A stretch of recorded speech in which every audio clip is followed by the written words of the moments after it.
Essa é a voz da profecia, uma voz de esperança, que proclama a volta do Senhor. Jesus em breve virá.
Você ou não, ele virá.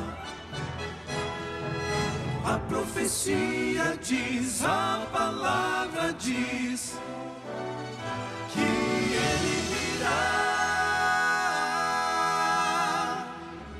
Esta é a voz da profecia, uma mensagem de fé e esperança que anuncia a volta do Senhor. E felizes são aqueles que leem e aqueles que ouvem as palavras da profecia e guardam as coisas nela escritas, pois o tempo está próximo. Servos de Deus, a trombeta tocai, breve Jesus voltará. A todo mundo a mensagem levai, breve Jesus voltará.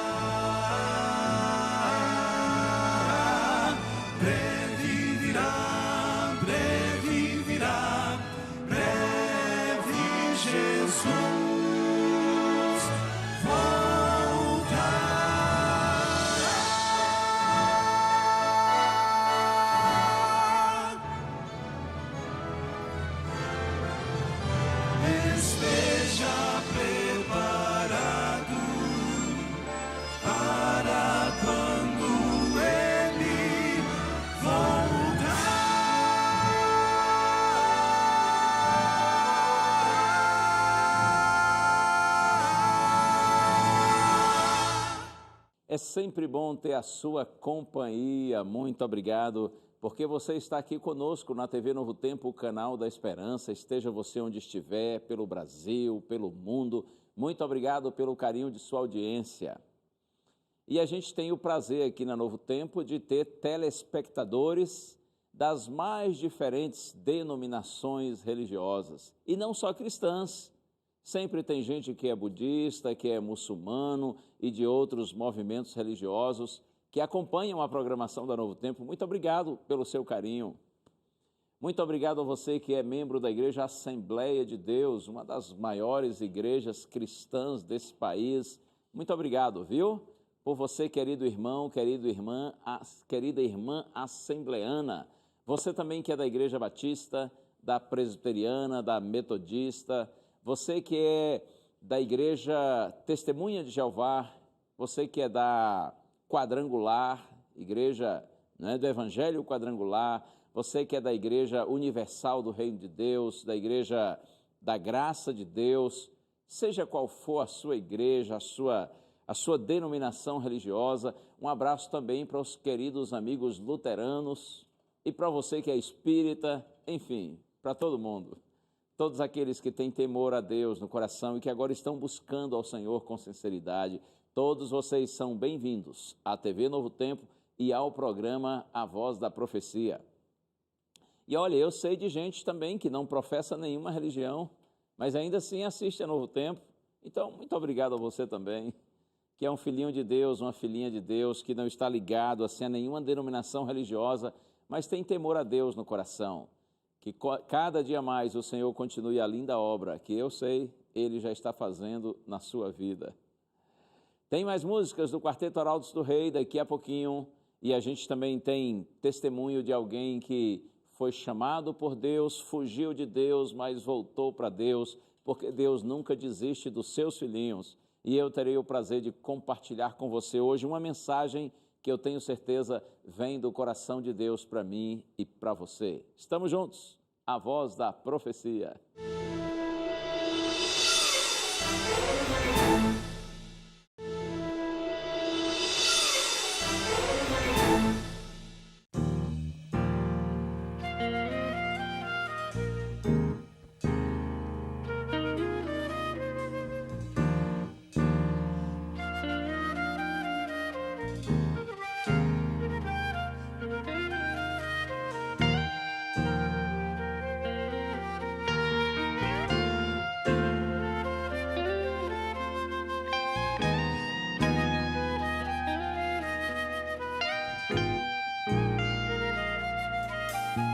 Somos filhos de um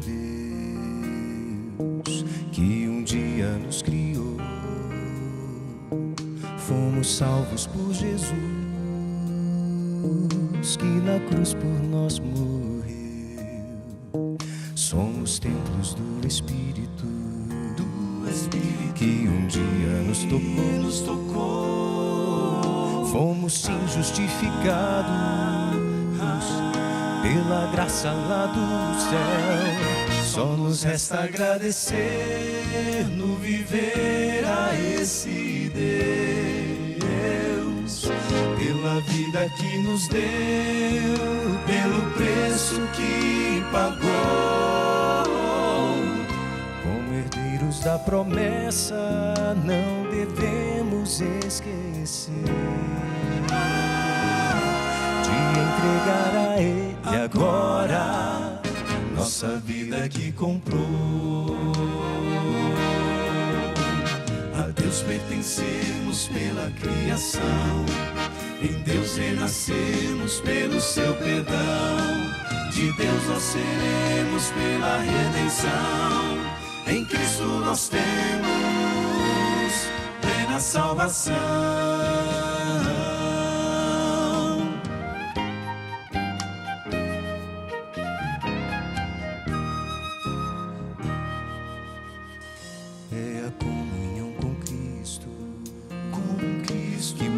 Transformação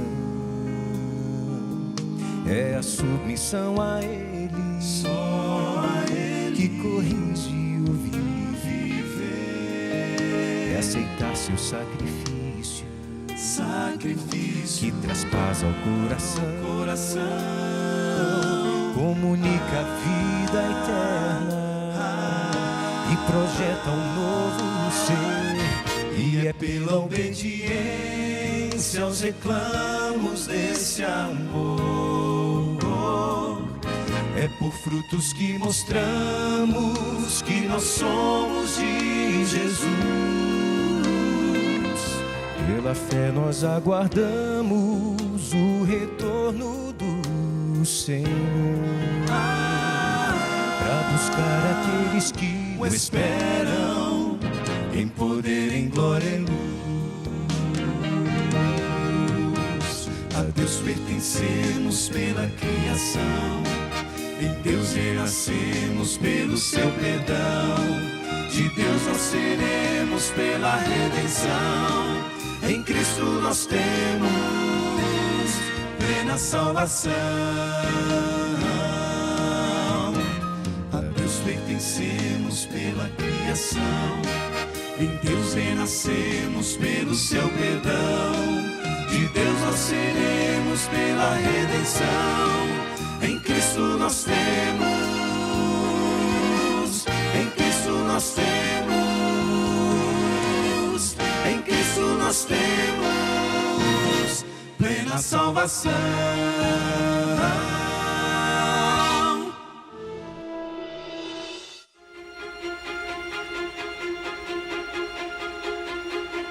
O que leva alguém a rejeitar a Deus?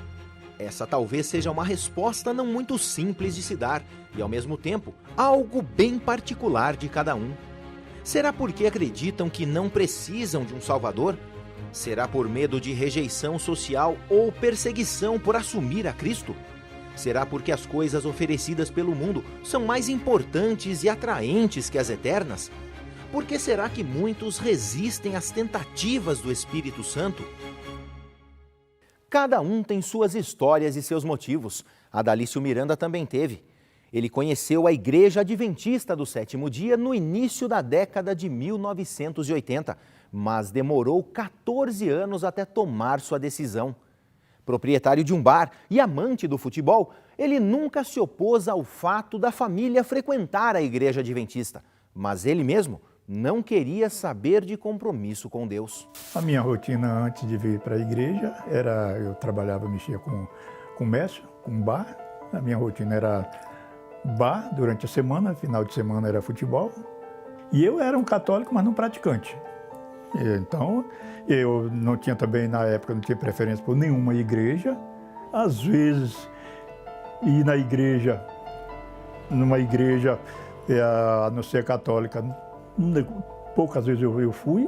Eu tinha Deus assim, como Criador, Deus como mantenedor, Deus como Salvador, mas não tinha assim aquela relação, aquela comunhão diária com Deus. Convite, isso aí não faltou. Mas só que eu era um pouco resistente nisso aí. Às vezes convidava, às vezes eu ia, mas ia assim sem nenhum compromisso. Eu chegava lá, às vezes quando eu ia, que eu assistia o culto, aquilo ali para mim era mesmo que não... Então não me surgia efeito nenhum. Mesmo sendo difícil de tomar essa decisão, não podemos forçar o Evangelho a ninguém. Você pode orar, testemunhar, falar de Jesus, mas forçar não. Você pode até pregar, mas não pode impor. Impor é pecado. Ivonete não forçou a barra e preferiu usar outra estratégia com o então namorado e futuro marido Adalício. Quando eu conheci ele já sabia que eu era adventista, né? E eu falava para ele assim, olha, eu não arredo o pé disso aí. Mas ele também nunca se opôs em nada, nunca. Ele sempre colocava uma desculpa. Eu vou fazer tal coisa, eu vou fazer tal coisa. Também eu não forçava, sabe? Mas era sempre assim. Ele falava e eu orava. Ele falava que não ia e eu ia orar. A esposa confessa que chegou a pensar que Adalício não iria atender o apelo de Deus. Houve. Tu sabe quando foi que houve? Quando nós mudamos para aqui, que ele pegou esse time. Que a vida dele era aquele time. Quantas vezes eu ficava aqui chorando, porque eu falava assim, meu Deus, o que é que eu faço? Como que eu vou para a igreja? Eu levo antes para a igreja, sábado, e domingo Miranda leva para essa bebedeira, para esses times. O que é que eu faço? E nesse dia aí, João, foi a resposta de Deus para mim, foi nesse dia. Ele chegou, ele não quis mais saber do time. E eu cheguei, na hora que ele chegou, que eu vi ele todo diferente assim, eu falei, meu Deus, o que será que aconteceu? Será que Deus ouviu minha oração? Porque na hora que ele saiu, eu corri para o meu quarto orar, sabe? Na hora que ele saiu com o Anderson, eu corri para o meu quarto orar. Falei, Senhor, dá um jeito nisso para mim, que eu não suporto mais. Ele levar...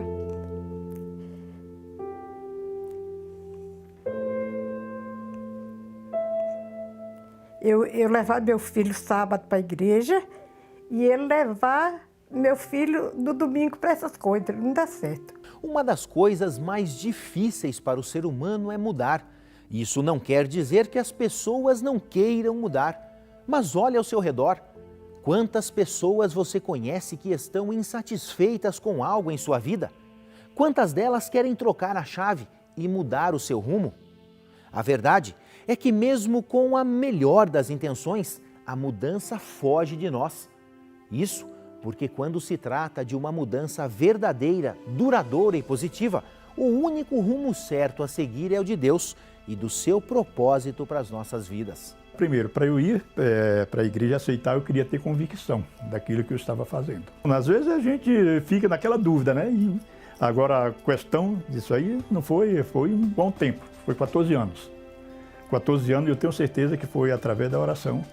14 anos, às vezes, eu sentia que ela orava, sentia as orações, mas é aquele negócio. Enquanto você não abre o coração para Deus trabalhar, Então você fica ali, fica aquela situação ali.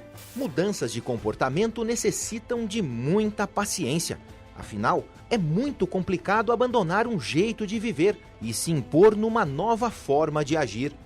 Aprender é mudar, e mudar é sinônimo de desenvolvimento pessoal. Mas no caso de Adalício, a transformação foi também espiritual. Aos 14 anos eu era uma pessoa assim, que não pensava vamos dizer assim, no futuro. Eu pensava era no dia a dia, dentro desses 14 anos, antes de conhecer a palavra de Deus. Depois que eu passei a conhecer, aí mudou totalmente minha maneira de viver, minha maneira de ser. Não resista. Quando eu ouvi a voz do Espírito Santo, não resista. Eu resisti várias vezes. Então Deus teve, vamos dizer assim, misericórdia. E o que eu posso falar é isso, a pessoa, a hora que eu ouvi a palavra de Deus, eu ouvi a voz do Espírito Santo, não resista.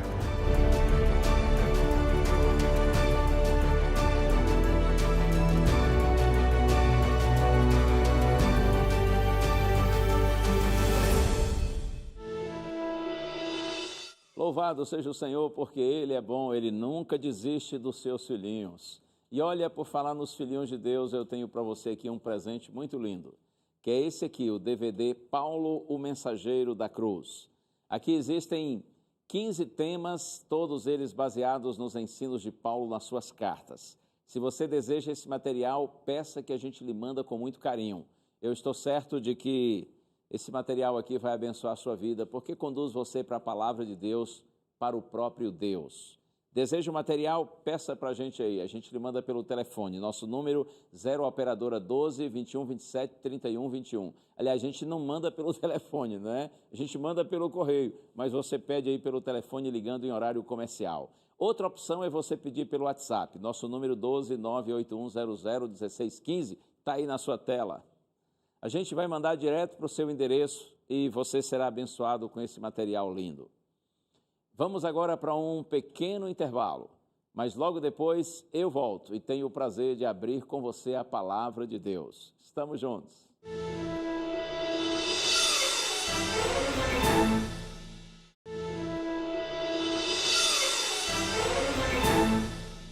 Agora há pouco eu mandei abraços para irmãos de diferentes denominações cristãs, mas eu me esqueci da igreja, que é a maior igreja cristã do Brasil, a Igreja Católica Apostólica Romana. Então, um abraço para todos os nossos irmãos católicos que assistem à programação do Novo Tempo e ao programa A Voz da Profecia. Bênçãos de Deus sobre você e sobre sua casa. Posso orar com você agora?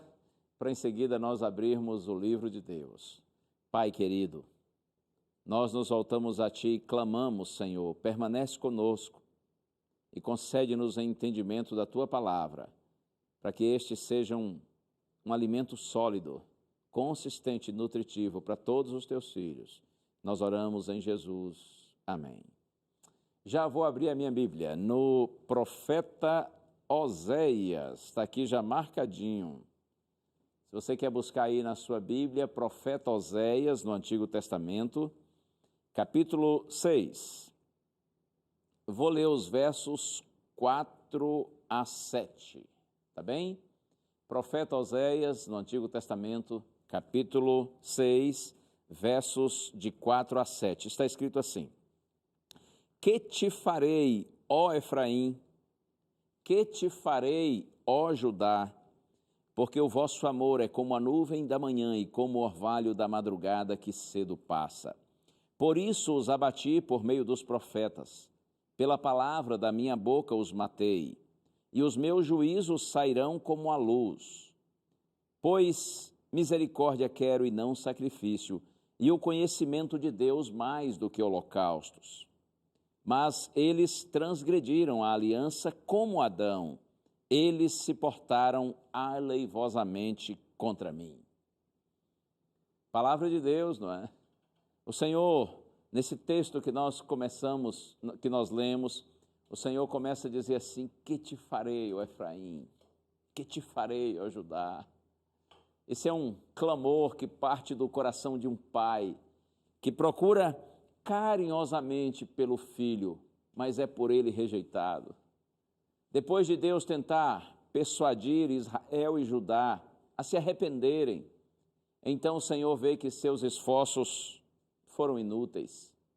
E assim, com tristeza, Deus pergunta o que mais ele pode fazer antes de retirar a sua proteção e permitir que eles sofressem as consequências da sua rebeldia. Você percebe que o clamor de Deus ele é tão profundo, ele é tão intenso, ao ponto do Senhor perguntar: que te farei, ó Efraim? Que te farei, ó Judá? Essas palavras de Deus, assim, essa pergunta insistente de Deus, que sugere, assim, ser carregada de tanta emoção, me faz lembrar um texto que está lá no profeta Isaías, no capítulo 5, que é a parábola da vinha má. Lá está escrito que Deus, é claro que é apenas uma ilustração, não é? Está escrito que Deus plantou uvas numa terra fértil. E o Senhor também, ele tirou as pedras que havia ali naquela área. O Senhor fez uma torre de vigia bem alta, ele fez um tanque para esmagar as uvas, enfim. Ele plantou e preparou direitinho a sua vinha, ele plantou inclusive as melhores mudas, e ele esperou que aquelas parreiras dessem uvas doces. Mas o Senhor diz que elas só deram uvas azedas. Então Deus faz uma pergunta, está aqui, Isaías capítulo 5, no verso 4, que mais se podia fazer ainda a minha vinha, que eu não lhe tenha feito? E como, esperando eu que desse uvas boas, veio a produzir uvas bravas? Você compreende? Deus está, depois de tudo fazer para o bem de Israel, para o bem dos seus filhos, depois de ter providenciado todos os meios para que eles fossem felizes e prósperos, mas diante da rebeldia do povo, Deus diz assim: o que mais eu poderia fazer por vocês? Isso aqui lembra um pai ou uma mãe lidando com um filho ou com uma filha rebelde, e depois de tanto empenho para ajudar esse filho, essa filha, diz assim: mas olha, filho, o que mais eu posso fazer por você? Para que você acredite que eu quero o seu bem. Eu não sei se você já passou por uma situação dessa, de estar lidando assim com um garoto ou com uma garota que esteja muito rebelde, talvez em especial na adolescência ou na juventude, e o pai ou a mãe olhando para esse filho diz assim: ô meu filho, o que mais posso fazer? Às vezes os pais chegam a dizer assim: só Deus sabe o quanto eu amo você, o quanto eu quero o seu bem, o que mais eu preciso fazer para que você acredite que eu quero o seu melhor, que eu faço tudo para que você seja feliz. Mas a ideia, é claro, é de que esse filho não acredita nas boas intenções do pai, tanto é que não ouve, que não obedece, que não considera os seus conselhos e as suas orientações. Quando Deus diz assim: que te farei, ó Efraim, que te farei, ó Judá, Deus está lamentando porque, apesar de fazer sempre o melhor, os seus filhos se mantinham rebeldes. E olha que Deus escolheu um profeta especial para fazer esse último apelo aos seus filhos, o profeta Oséias. Oséias foi um homem muito sofrido. Ele foi traído constantemente pela esposa. Esse foi o homem escolhido por Deus. Veja, mesmo após as repetidas traições, Oséias devia ainda buscar a esposa, perdoá-la, para que continuasse sendo a sua mulher. A história de amor e traição na relação entre Oséias e Gomer, sua esposa, essa história foi escolhida como um símbolo do relacionamento entre Deus e Israel, amor versus traição. O profeta Oséias, ele exerceu o seu ministério profético no reino do norte de Israel, em Samaria. O seu ministério estendeu-se cerca de 750 a 730 a.C., no tempo do rei Jeroboão II. Esse período foi um dos mais tristes da história de Israel. Foi um tempo assim de prosperidade financeira, mas de profunda decadência espiritual. A cidade de Samaria, que era a capital do reino do norte de Israel, formado por 10 tribos, A cidade de Samaria era rica, fortificada, mas com o tempo ficou conhecida como Império da Luxúria. O reino do norte de Israel foi formado por 10 tribos, né? Era formado por 10 tribos e começou com uma rebelião de Jeroboão, que era filho de Nebate, contra Roboão, o filho de Salomão. O reino do norte teve 20 reis. E olha, pasme com essa informação, 7 desses reis, desses 20, foram assassinados por seus sucessores. O reino do norte nasceu, cresceu e acabou num lamaçal de sangue, de traição e de pecado. A história diz que por volta do ano 722 a.C., Tiglat-Pileser III, rei da Assíria, após 3 anos de cerco ali em volta de Samaria, o rei da Assíria então invadiu a cidade e destruiu completamente Samaria e levou o seu povo para o cativeiro. Bom, depois dessa pequena vista, assim, pequena avaliação do contexto histórico, desse texto aqui de Oséias que nós lemos, eu quero ver com você agora a mensagem que está em cada um desses versos. Vamos começar então aqui com Oséias, capítulo 6, eu quero começar com o verso 5, está escrito assim: Por isso os abati por meio dos profetas, pela palavra da minha boca os matei, e os meus juízos sairão com a luz. Deus disse, por isso eu os abati por meio dos profetas. Veja, a referência aqui é clara. É uma alusão ao castigo que viria. Deus permitiria a Israel a desonra deles serem levados, serem vencidos por uma nação pagã. E qual seria o motivo dessa derrota de Israel? O motivo seria rejeição às mensagens dos profetas. E o erro desses filhos de Deus aqui, normalmente, foi assim premeditado. Os pecados que eles cometiam eram pecados conscientes, a idolatria era consciente, havia um desinteresse coletivo da nação escolhida por Deus em relação a Deus. Bom, mas a gente está falando de Israel, do passado, séculos antes de Cristo, e hoje?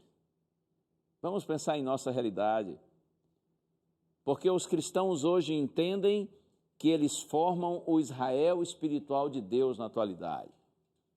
No passado, Deus escolheu uma nação, os descendentes de Abraão, para que eles fossem a luz de Deus para o mundo de trevas, para que, tendo Israel o conhecimento do verdadeiro Deus, vivesse essa experiência maravilhosa com o Senhor e difundisse a luz de Deus para a humanidade.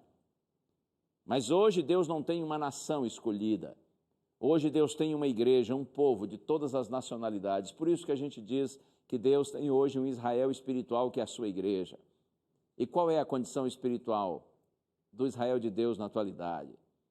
Eu posso dizer para você que, da mesma forma que o Israel literal do passado, os nossos erros hoje também são conscientes. E quando nós somos ignorantes em relação a Deus e à vontade de Deus, essa ignorância acontece por conta da nossa negligência, por conta do nosso desinteresse. Vamos a mais um verso? Verso 6. Oséias 6, verso 6. Está escrito assim: Pois misericórdia quero e não sacrifício, e o conhecimento de Deus mais do que holocaustos. Deus diz, eu quero misericórdia e não sacrifícios. A mensagem aqui, ela não é só para os que rejeitam os avisos, as advertências dos profetas.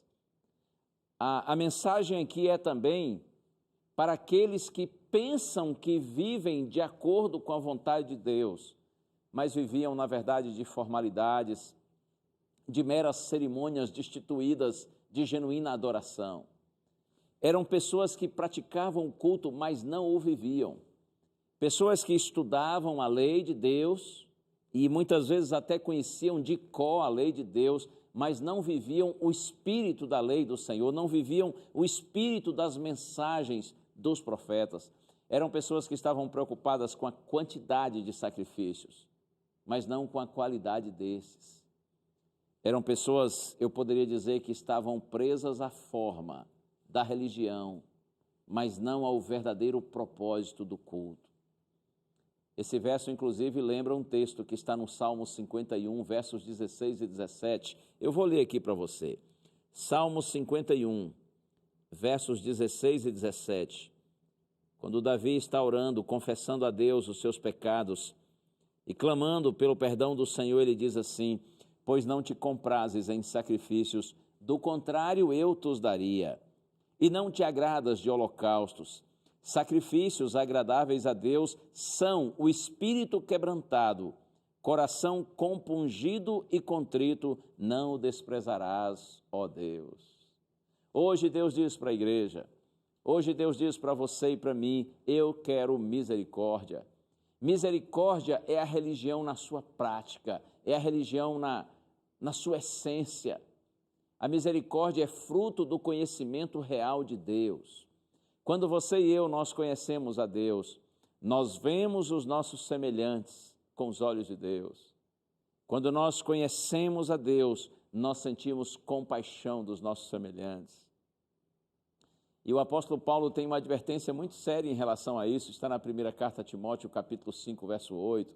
Ele diz assim: ora, se alguém não tem cuidado dos seus, especialmente dos da sua própria casa, está negando a fé e é pior do que o descrente. Quando Paulo disse essas palavras, o contexto ali era sobre o cuidado para com as viúvas da igreja. Porque naqueles dias as viúvas viviam entre as pessoas assim mais necessitadas da terra. Então Paulo diz: olha, se você não tem cuidado nem dos seus, dos da sua própria casa, você está negando a sua fé e você é pior do que o descrente. Se você não tem misericórdia, não tem compaixão das pessoas, o que adianta você ter tantas práticas religiosas, mas se você não tem esse cuidado para com os seus semelhantes? Veja que, apesar de Deus ter pedido misericórdia a Israel, eles transgrediram a aliança.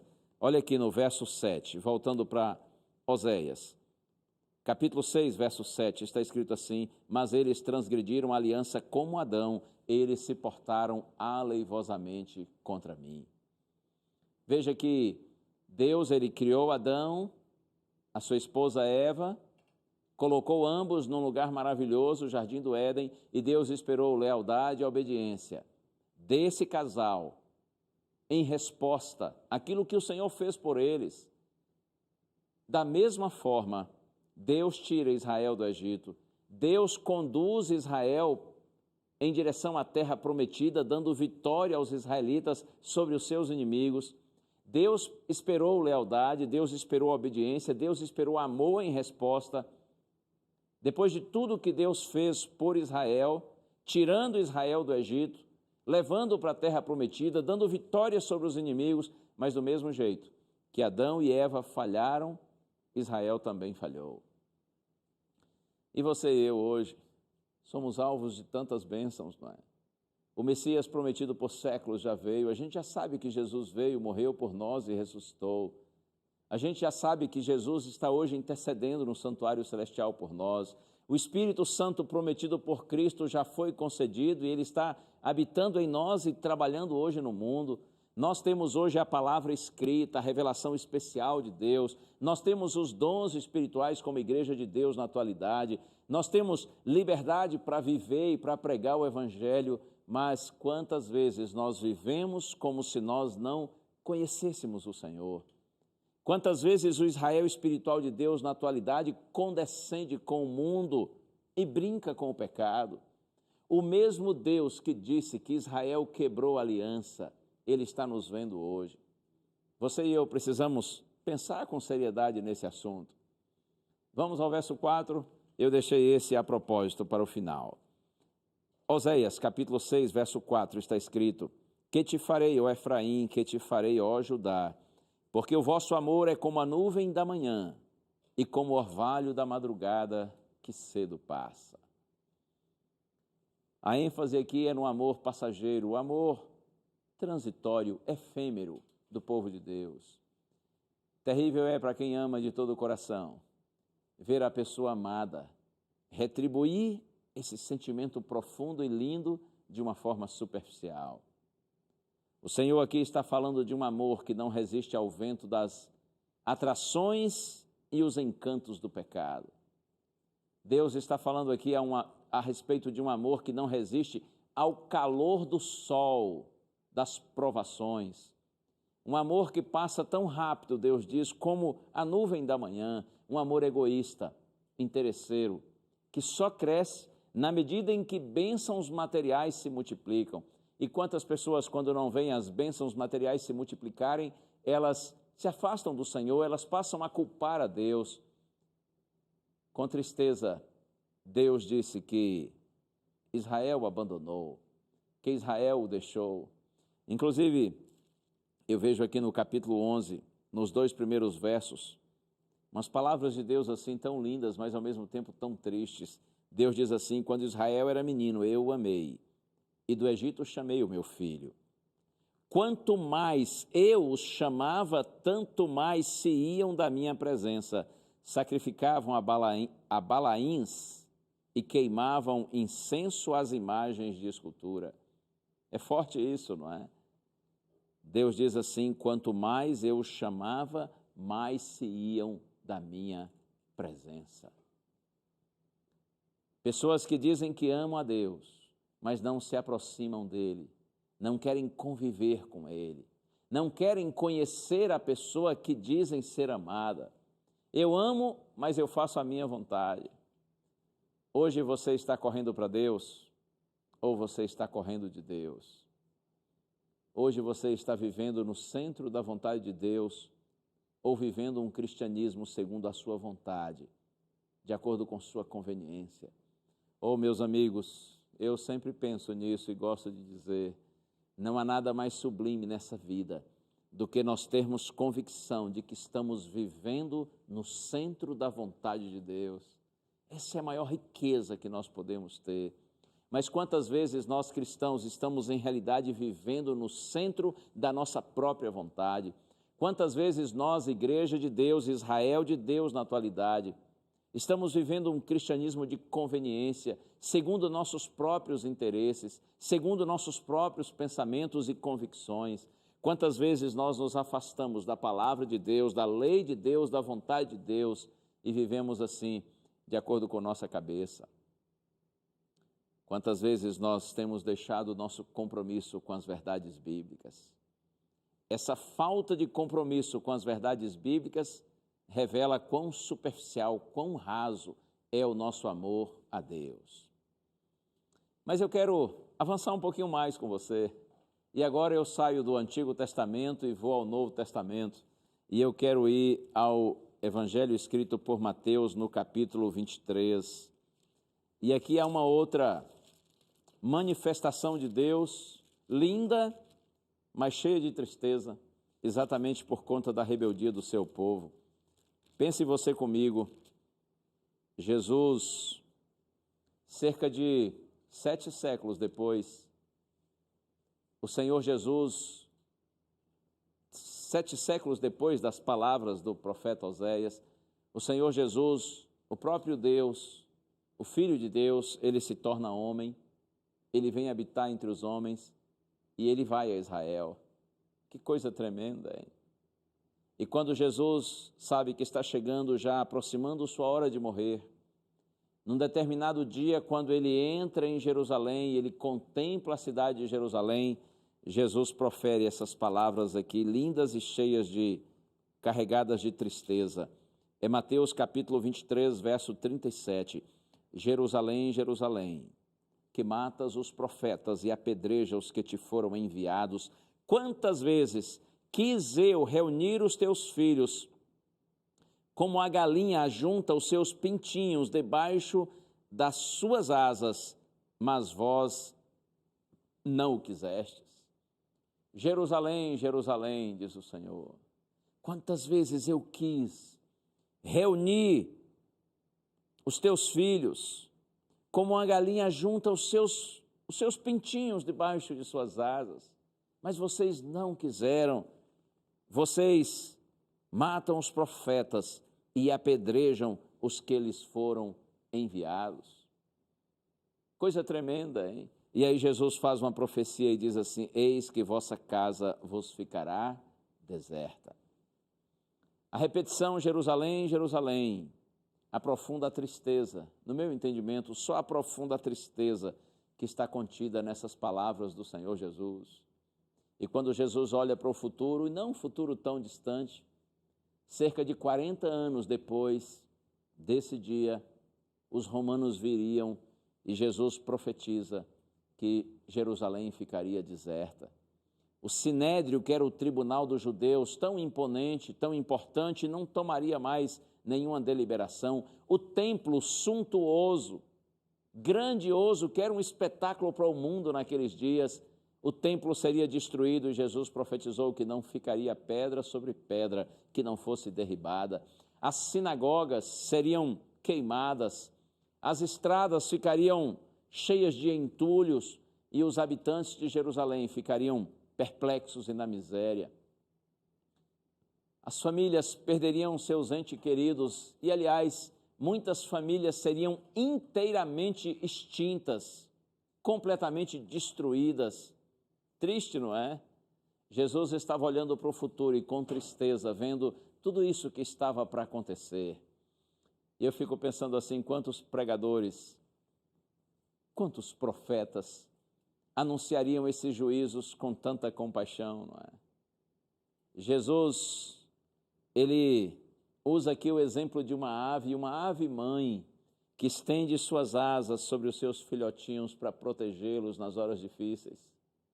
E que coisa tremenda pensar que as asas do Messias, elas continuariam estendidas para Jerusalém e para seus filhos rebeldes, apesar de tantas oportunidades já oferecidas e rejeitadas.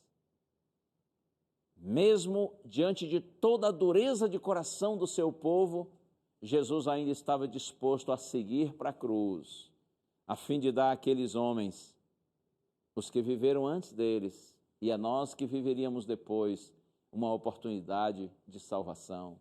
As asas do Messias se abririam, a fim de abrigarem todos quantos desejassem, por meio de sua proteção e sua bênção, viverem uma nova vida e um dia alcançarem a eternidade.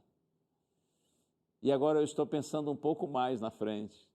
Eu já estou pensando no Cristo glorificado, que décadas depois de ter proferido essas palavras, Jerusalém, Jerusalém, que apedrejas os profetas, que mata os que te são enviados, Jesus agora, depois de ressuscitado, depois de ter ido para o Pai, Jesus vem e glorificado, ele se encontra com João, o discípulo amado, lá na ilha de Pátimos, no mar Egeu, onde João, o discípulo, estava sendo perseguido, judiado, e ali naquela ilha estava exilado por ser um pregador do Evangelho. Jesus se apresenta a João na ilha de Pátimos, e Jesus mostra para João a história da igreja cristã, desde ali do primeiro século até o momento quando Cristo ainda voltará em glória para buscar a sua igreja no final de todas as coisas, que cremos ser um futuro próximo. Jesus mostra para João a história da igreja. E olha aqui uma coisa, assim como aconteceu no passado, no antigo Israel, Deus chamando e Israel resistindo, assim como aconteceu nos dias de Cristo, quando Deus se tornou homem e habitou entre nós, Deus continuava chamando e os seus filhos resistindo. Agora, no final da história da igreja cristã, quando Jesus apresenta para João a nossa realidade, eu vejo aqui também palavras lindas, porém tristes. Apocalipse capítulo 3, verso 20. O Senhor diz assim: eis que estou à porta e bato. Se alguém ouvir a minha voz e abrir a porta, entrarei em sua casa e cearei com ele e ele comigo.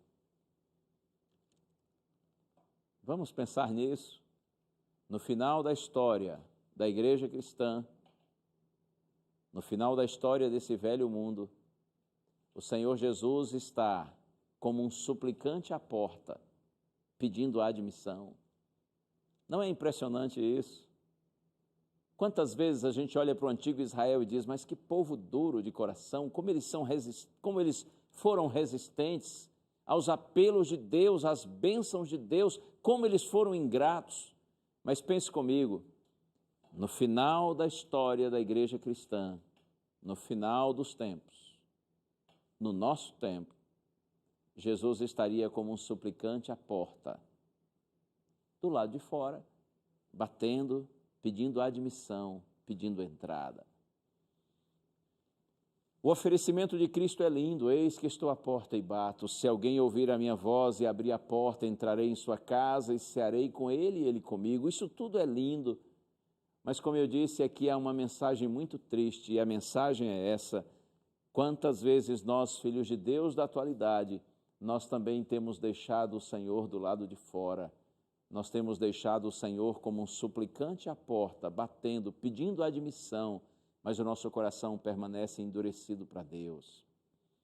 Tomara que nós ouçamos a voz do Senhor e tenhamos a sabedoria e a humildade de, diante do apelo de Deus e do oferecimento de Deus, que nós tenhamos sabedoria para abrirmos essa porta, para deixarmos que o nosso Senhor entre. Ele diz assim: eu cearei com ele e ele comigo. Em outras palavras, Deus está dizendo assim: eu vou me relacionar com você e você vai se relacionar comigo. Nós nos tornaremos bons amigos, nós nos tornaremos íntimos. E não há nada mais sublime nessa vida do que ser íntimo do Senhor. Não há nada mais sublime nessa vida do que ter um relacionamento próximo, forte, intenso e real com o nosso Senhor. Que Deus nos ajude para que nossa experiência religiosa seja real, seja consistente. Que a gente não tenha apenas práticas religiosas ou formas de cerimonialismo religioso, mas que cada um de nós tenha conversão, tenha novo nascimento. Cada um de nós viva verdadeiramente com Deus, intensamente desfrutando a graça e o amor de Deus. O quarteto vai cantar agora. E essa música é um chamado que Deus faz para você, para mim, para nós todos. Ouça agora, Arautos do Rei, vem a mim.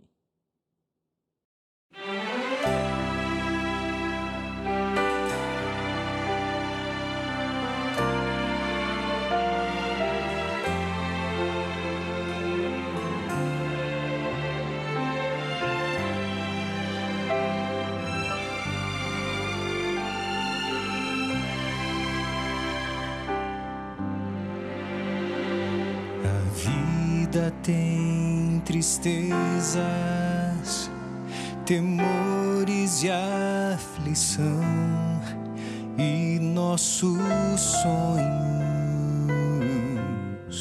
parecem em vão. Se estamos tão cansados, querendo desistir, o nosso mestre assim nos diz: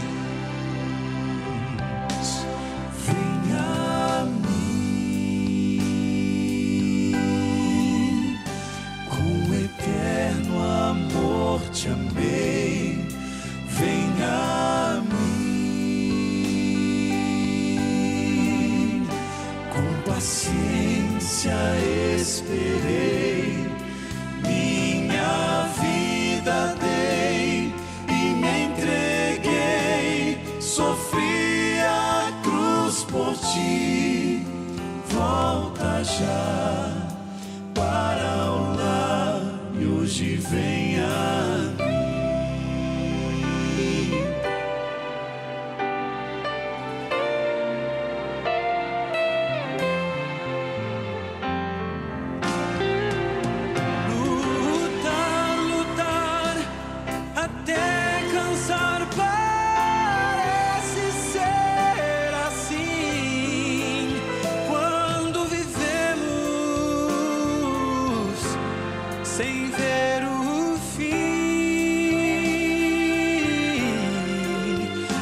Ao sentirmos a firmeza da mão que nos conduz, não temeremos.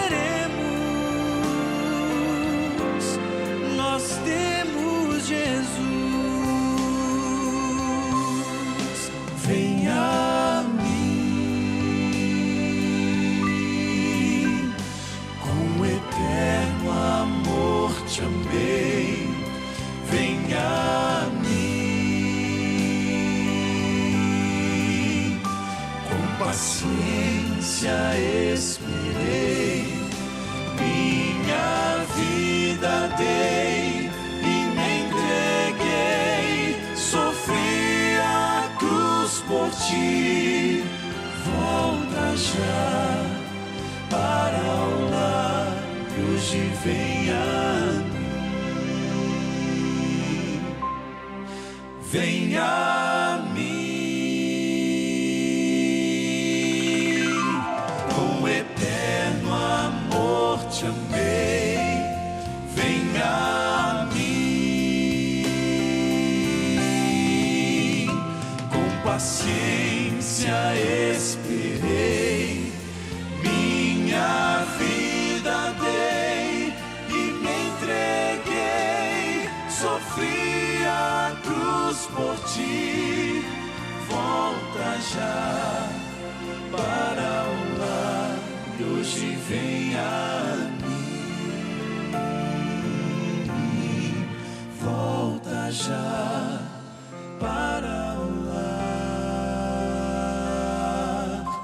e hoje vem a